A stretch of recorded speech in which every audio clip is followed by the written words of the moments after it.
جی تو جناب، برانڈس پر لگی سیل کو ہم سے زیادہ یعنی خواتین سے زیادہ تو کوئی انڈرسٹینڈ نہیں کر سکتا، کیونکہ آپ کو ایک کے ساتھ ایک چیز فری یا پھر 70% ڈسکاؤنٹ مل رہا ہوتا ہے. تو اگر ہم یہ دیکھیں، ایسی ہی لوٹ سیل لگی ہے ماہ رمضان میں.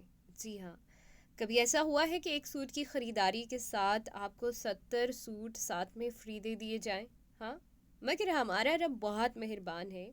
وہ ایک نیکی کا اجر ہمیں 70 گنا بڑھا کر دیتا ہے. اور زیادہ کرنے پر آئیں تو اللہ کے خزانوں میں اور اس کی عطا میں کوئی کمی نہیں ہے. تو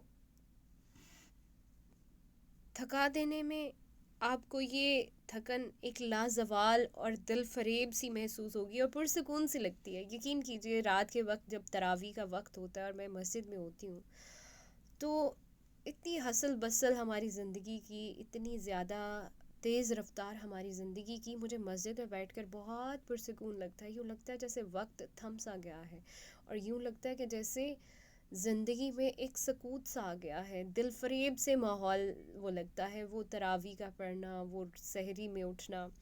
تو تھکا دینے والی تو ہے، محنت والی ہے، لیکن یہ ٹائم پیریڈ اتنی تیزی سے گزر جاتا ہے کہ بالکل پتہ نہیں چلتا. ابھی جتنی زیادہ قیمت دیں گے اتنی ہی پیش قیمت صلہ بھی ملے گا. ابھی جتنا دھیان اور فوکس کریں گے آگے، اسی حساب سے عزت اور مرتبہ، شان و شوکت بھی ملے گی. کچھ بھی قیمتی جو نہیں ہے، کچھ بھی ایسی قیمت نہیں ہے.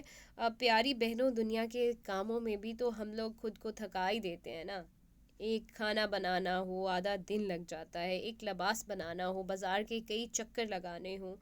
تو کوئی بھی کام محنت اور کوشش کے بغیر جو ہے وہ نہیں ہوتا. تو خوش بختی اسی